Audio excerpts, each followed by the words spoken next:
What up, YouTube? It's Misery's Company. In this video, we're going to be spending some time with Lita and answering the question, did this update save Diablo Immortal? A lot of people said that Diablo Immortal would come crashing down when D4 came out this month, and to, well, not my surprise, but others' surprise, it did not. In fact, we're actually seeing more attention for Diablo Immortal because of D4. People want a mobile version of that and can't or don't want to spend a bunch of time on their PCs. So that's where Diablo Immortal seems to be the answer for some. Now, we have a lot of questions we're going to go through with Lita, so I encourage you guys to watch them to the very end. And there is a bit of a surprise at the very end of this video, so make sure you watch it all the way to the very end. I will be putting links to Lita's channel in the description as well as the pinned comment. Make sure you check him out. He's very analytically driven and a huge presence in PvP, both for a high resonance player and low resonance players. So make sure you check out him and his YouTube channel if you haven't already, and smash that subscribe button for him because he definitely deserves all your attention. Now, guys, without further ado, let's get straight to the video. Did this update save Diablo Immortal?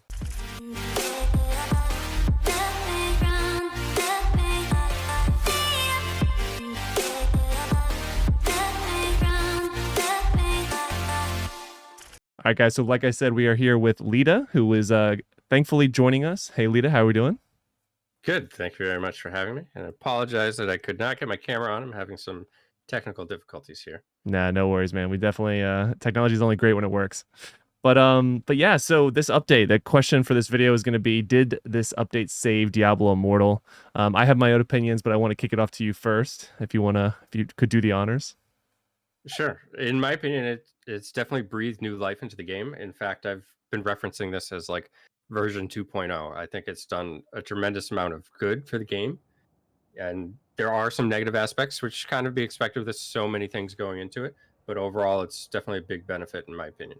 Yeah, for sure. Now, my intent, and we talked about this before we hit record, was definitely a little bit of clickbait in the title, with this question. But for me, I think I don't think this game needed to be saved, but I totally agree with your point that it definitely added more benefit than I think negative. And not to say there's nothing wrong with the update. There's definitely things that I guess were maybe fell a little short or could have been done in a different way. But we'll talk about that here in a little bit. All right, so what is your favorite part of the update so far? So this might be a surprise to a lot of people, but my favorite change of the update is hidden layer change.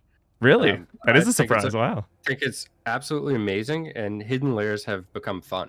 So you can do them weekly for anybody that's unaware of this. You now have a weekly total during the reset. You can do them any day of the week. You can do them all at once. You can spread them out. You automatically receive one regular gem for each objective, including the boss, on both floors, as long as you're in a difficulty that has 2 floors. Otherwise, you'll just get the 3 from the single floor.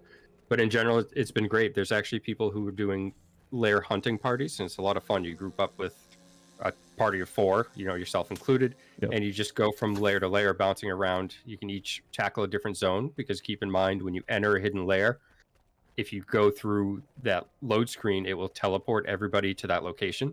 So you can split up and kind of divide and conquer and look through 4 different zones at once, essentially getting into layers fairly quickly and just clearing through. The objectives vary for the most part. Some of them do overlap, but you're kind of like going through, and it's a slightly different experience than, say, running Mad King's Breach 25 times. So it kind of adds some excitement, and players of all resonance, players of all Paragon level, like everybody is trying to do this. And if you aren't doing it, then I think you should, because it's giving a ton of regular gems. Whether you're keeping them, upgrading your own gems, or selling them on the market, it's all beneficial stuff. Yeah, wow, that was definitely not the answer I thought you were going to say, but yeah, that's a really good point. So the hidden layer changes on a weekly basis. For me, it feels like I can sort of plan my week better, and sort of along with that weekly change was also the Paragon boost change, where instead of going up by 1 every day or 2, whatever it was, I think it was 2. Now it's 10 for the week, done on a Monday. So at first I didn't like it. I don't know how you feel about it, but for me, so I'm off on Tuesdays and Thursdays with my kids. They take a nap in the middle of the day. I can power through most of my Paragon grinding and my hidden layers during their nap time those 2 days. And then I feel like I can, play with them when they're awake, and then record videos about X, Y, and Z at night. But so to me, I sort of like the change. But how do you feel about that Paragon change? Do you have the same feelings as the hidden layer, or do you have different feelings about it? Indifferent. Don't mind it, but didn't need it either. Sure. In general, I've received more complaints than positive about it. But keep in mind that I have a lot of individuals that kind of follow me or I group with often that are fairly hardcore players, Yep. and they're often very high above the server paragon. And really, the number one complaint I've had about it is they feel like they shouldn't even log in after a few days of the week, Yeah. because they're like, I have players that are like 7, 8 levels above server paragon that just changed yesterday. Sure. So like these, Absolutely.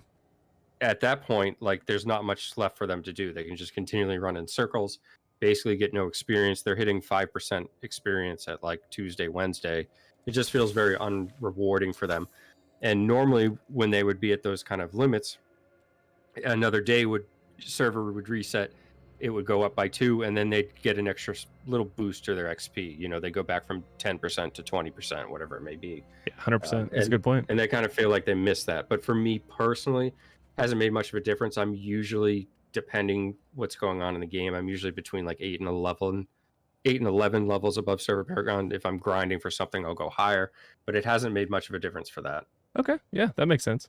Yeah, I think you're right. I think the hardcore grinders that are still in the game, and I say that on purpose because I think a lot of the hardcore grinders probably went to D4 at least to try it and probably doing a hybrid. But it definitely is more of a casual improvement than it is for the hardcore grinders. Because like you said, you're going to grind all those levels to get, maybe 10, 11 levels ahead. And then on Monday, it's going to feel like it was all a waste because it's, someone else who's going to catch up almost a few hours later because of the bonus in XP.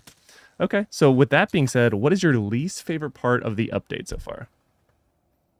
Probably another one that a lot of people would be surprised by. My least favorite part has actually been the 2 new additional weapon slots. Really? And Wow. number of reasons here. One, I can't stand that there's a stance message on my screen every time I load into PC, Yeah. and I have to go through the motions of getting that removed. And it's just, to me, another example of something that's gone into the game without being fully tested, and that's Mm-hmm. frustrating. So that alone kind of like raised it up a notch on my own list here for that. Yeah. It just immediately annoyed by that because it just shows me it wasn't checked. The confusion around it, the wording and the vagueness of the patch notes about only one item affecting it, and now we're seeing examples of Mm-hmm. basically everything, showing that that's not always true. And again, it's just like it's kind of just like this constant reminder that like none of this is accurate, none of this is right. Right. And then it kind of got me starting thinking about things, and I was like, why did we even need 2 additional slots, right? If the theory here is to change stances and Mm-hmm. have like an offensive or a defensive stance, well, in a reality perspective, we could just do that with the same main hand offhand, right? That's You could true. change your stance, your combat style, whatever it may be. You don't need to drop your weapons and pick new ones up, right? So we could have done something from that angle and made this kind of work. Seems to me like they wanted to add not just a gem slot, which we could have added a second slot onto an existing item, whether it was True. main hand, offhand, helm, chest, whatever, because other Diablo games have multiple gem slots in their items. This wouldn't have been too far fetched either. That's true. So the reality is that they obviously wanted something like Dawning Echoes, or, to awaken the items, which has a real Sure. money cost, Yep. or they want things like the reforged stones to get sold, which again has platinum cost. So this also irked me because this seems like it was a cash grab. And sure, the Mm-hmm. game needs ways to kind of bring new money in, but in the same patch, we're also getting new legendary gems. We're also getting the hidden layer change with regular gems, which kind of increases market trade, player trade, and so forth. So there was already a lot kind of going in that regard, in my opinion, that it didn't seem like it needed to go in as well. This just seems like excessive to me. So when you kind of put that into perspective with all the negatives or parts that don't work as they're supposed to on the system, it became frustrating. If you're going to put in a cash grab or a money grab, to me, you need to do it all right. Otherwise, it just looks negative. Yeah, no, that was all phenomenally well said. I think for me, the one biggest frustration I have, or like my least favorite part of the update, would probably be, this is a really small one, but I've seen more bugs with this update than I have some of the other ones, and I have watched your videos where you've talked about some of the bugs from previous updates, and I've never necessarily experienced all of them, but for whatever reason, this update, when I go to my like saved loadouts, I forgot what it's called, like that tall thing that you can change your loadouts at. It, Armory. yeah, the armory. There you go. I cannot change the title of my loadouts anymore. on PC and mobile, and I was fine the first day, but for whatever reason now I can't. And I've been practicing with like a bunch of different loadouts from the new like free to play or balanced, quote unquote balanced PvP, just like with for the wizard alone. And I'd look to actually switch classes here shortly to try a different one, but it's very frustrating not be able to have that fluentness that I used to. Yeah, stash as well. I haven't checked on mobile, but for PC, you used to be able to hover over an item and have it compare to what you have equipped. Now you have to actually click on the item, Mm-hmm. and then that will bring it up. But there's some also bugs with like removing and depositing items in your stash. And if you kind of continually keep trying, eventually you'll be able to do it. But it's just Yeah. like, again, you put in a patch where there's a whole bunch of new gear, a whole Mm-hmm. bunch of new options. Like people are going to be comparing this stuff in this testing phase. We should have made sure that people can actually compare them the way they used to. For So sure. it's just another kind of frustrating issue. But when you kind of get away from these technical things that we're seeing in general, like we mentioned at the beginning, we both think that this was a really strong update, and Mm-hmm. and I certainly don't want to sound like I'm harping on it. It's just way more good than bad here, but I do hope 100%. that this gets attended to. Yeah, totally agree. Yeah. Okay, so we got a couple more questions for you, Lita. So, in your opinion, should free to play stay in hell or go up to Inferno? I think they should go to Inferno. I don't Okay. necessarily think that everybody should go right now. Yep. However, Oh, I interesting. think that when you feel appropriate or feel ready and your character is developed enough per se, that you should make the jump. There's Inferno's got more to offer, and Mm-hmm. I have to imagine, I don't have any info on this, so can't take my word for it, but I have to venture to say that they're probably not going to add new things to Hell. I Right. imagine that anything new is going to go into Inferno, which means if you kind of want to continue on and keep seeing more and the new stuff, that you would probably have to go forward. And to tell you the truth, the I was really excited about this separation between Hell and Inferno when I first read about it. I even mentioned that in one of my own videos. I was like, this is great. This is going to be separation for players that are looking for it. But seeing it and how it's kind of been implemented, I'm not sure it's as great as what everybody had hoped for. And the separation just kind of almost seems fake in a way. And in fact, it seems like really what's being done here is it's kind of almost forcing people to put a minimum amount in to move up. And Mm-hmm. this is probably why you've questioned the way and phrase it in the manner specifically saying free to play rather than free to play and low spenders, because Right. even real low spenders seem like they've been able to kind of bridge the gap.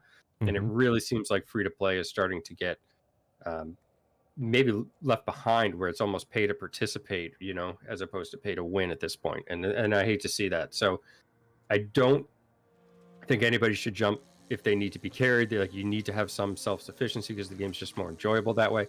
And Sure. that might come in time as your character gets more stronger and you do some of these things like run as many hidden layers as you can, or Mm-hmm. farm the gear that's now kind of falling every which way, which is also exciting. It is. And just the extra additional slots once you have stronger builds, because you can add 2 more essences. So the characters should progress regardless of your resonance or free to play. Mm-hmm.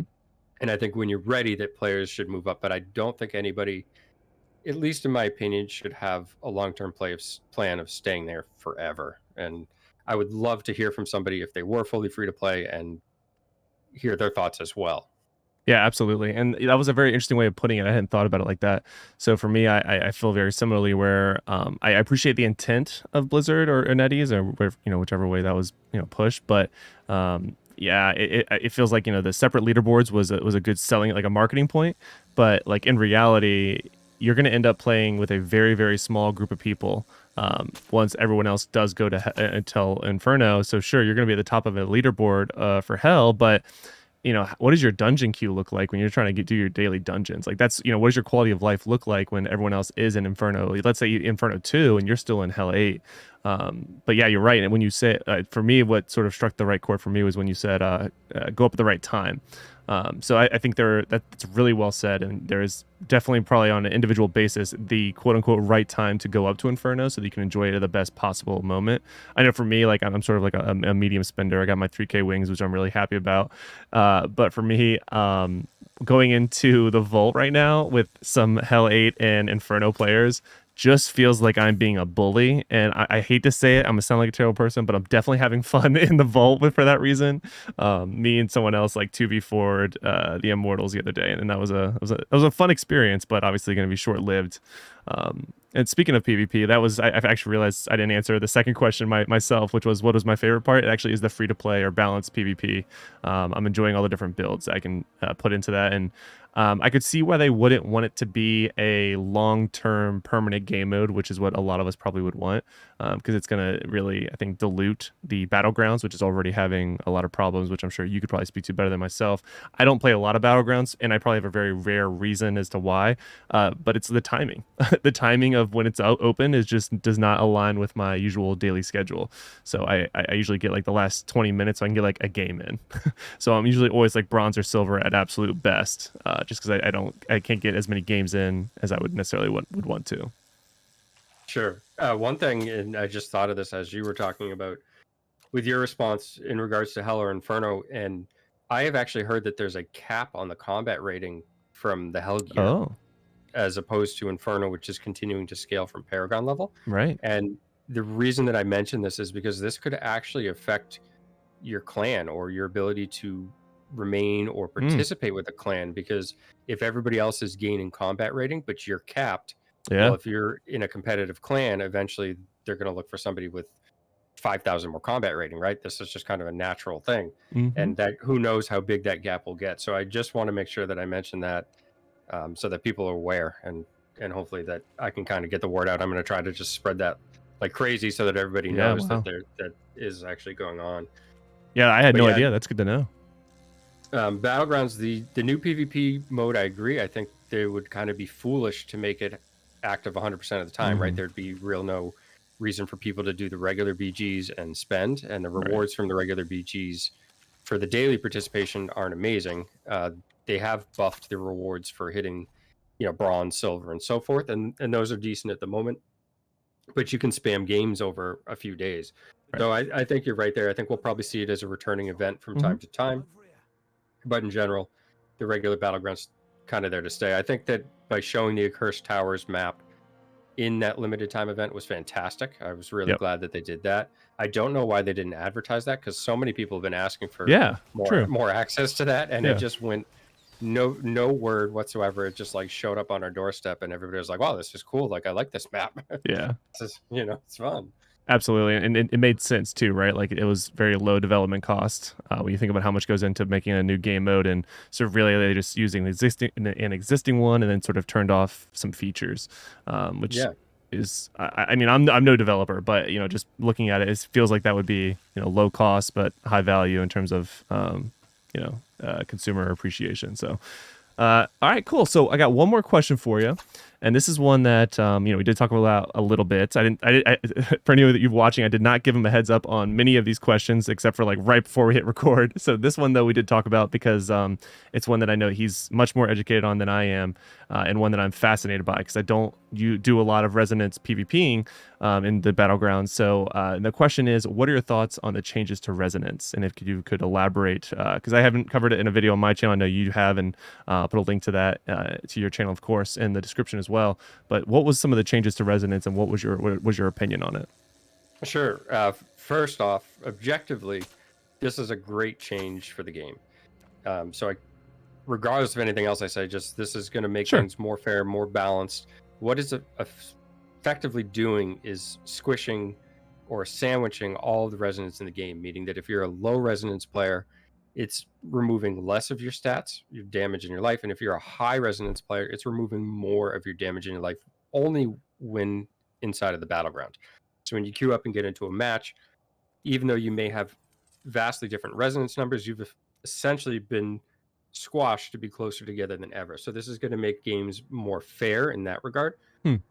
The issue that we've had, and what my video is talking about for the main part, and a lot of people were misunderstanding even the intent of the video. Now, there's for the vast majority of high resonance players, we're glad to see this change, myself included, because as we said, it makes things more fair. The competition is better.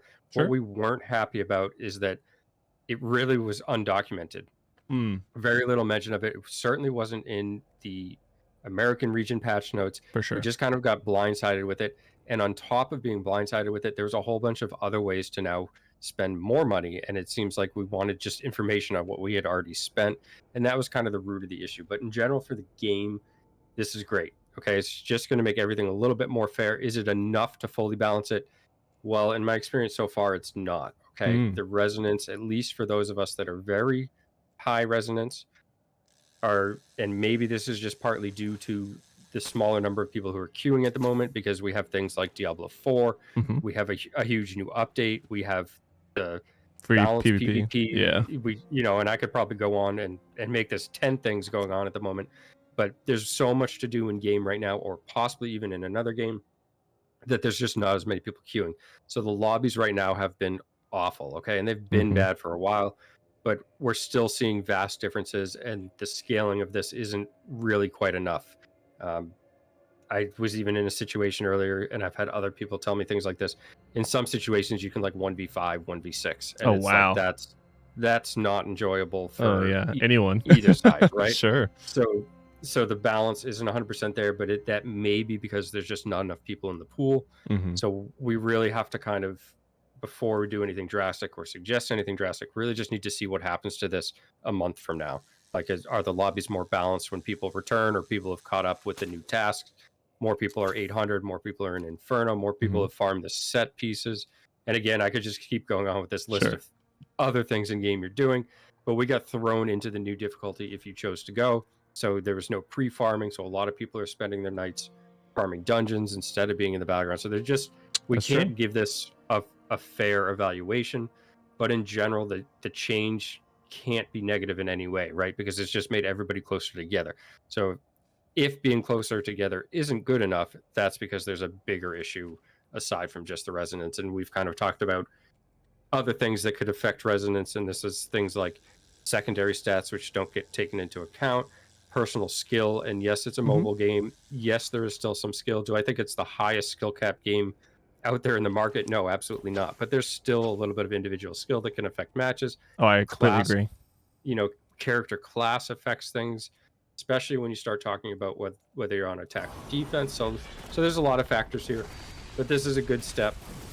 Another positive change that we've seen along the lines with things like the idle change and the optimization. So they're just going in the right direction here. So I am happy to see it as well, and continue to make small changes would be great to see. Just keep an eye on it, monitor it, and the fact that we're getting attention at all is a positive thing, right?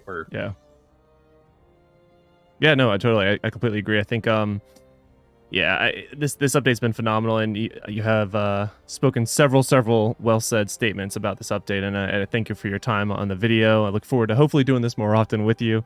But yeah, so to me, it's I find myself getting the most bang for my buck out of like farming dungeons, especially right now where I'm trying to get like set item upgrades or legendaries. We talked about it a little bit earlier too, off screen, if we felt like there was an actual boost to the boosted dungeons, and both of us tend to agree not enough data currently to confirm yes or no, but definitely some strong opinions out there on the two options. We need like a community poll. So yeah, what we we're do. talking about is that it seems to be hit or miss for people. Some people having phenomenal drop rates on the boosted dungeons, and other individuals not seeing anything at all. Right. And there's like nobody in the middle that says it seems like it's unchanged. It's just feast or famine. Yep. So 100% agree. All right, so this is to end the video. I actually have a request for you, Lita, and we hadn't talked about this, so sorry to catch you off guard, but I'm gonna change my class, and I'm gonna change it to whatever you tell me to change it to. So I am walking there right now. Oh, interesting. I like this. I actually think. Oh no, I have it on cooldown. No, how much time? A day and 13 hours. All right, so you will tell me what do you think? Which class should I go to? And when the cooldown is up, I will switch. Dang it, that would have been so smooth. I actually think Wizard has some of the coolest new essences. Well, I am actually on Wizard, but I do agree with that statement. So who do you think I should switch off of, or which class should I go to outside of Wizard? Aside from Wizard, then I would say Necro. I'll keep you on an in class, not to hinder you too much with the new difficulty. Yeah, I think Necro's got some cool stuff as well, but I would personally say that Wizard has the coolest stuff. Monk might have the second coolest, and then maybe Necro. But Necro it is. Strength swap right into the new difficulty is a lot. I wouldn't ask that on Yeah. anybody, especially with Shadow Knight coming. We don't know for certain what that's going to be. Actually, before we go though, didn't they put in the patch notes that they were going to make it so it would be a more lucid transition from int to strength? I did not notice that being live now. Yeah, I believe that was a late addition to the notes. Okay, so maybe it's coming with the. So you may not have caught it, and yeah, but there's been no like follow up on that. But Right. Okay. I believe for some people, class change is disabled as well. I don't know. I don't have any info on that. Oh I just wow, know that some interesting. people are unable to class change at the moment. Yeah, when we first got the update, I did switch back to the wizard from whatever I was on. I think I was on DH at the time, or I was on monk actually, and I switched back to wizard because I had the best farming stuff for me at least. I don't have a good barbarian build for farming, so wizard had the best farm builds for me, so that's why I switched because I knew I was be doing a lot of that. But necro, okay, so believe it or not, necro is a class that I have not been on this class or on this character. I have a alt account that when I was making necro videos that I was using, so this class or this character, if you will, has never been on necro, so I will be fresh farming necro here in a day in 13 hours. Exciting. Yes, very exciting. I don't get that option anymore. Yeah, right. Well, I've been all of Shadow them. Knight will be fresh, right? Oh yeah, I can't wait. All right, Lita. Well, thank you so much, man. I really appreciate it. It's been nice talking to you both on and off camera. Hopefully, look forward to doing this again. And I will put a link in the description as well as in the pinned comment. If you don't know where Lita is, he's a great guy. A lot of analytical data analysis and PvPing at both a high level of resonance and low. So definitely check him out if you haven't already. Link in the description for him.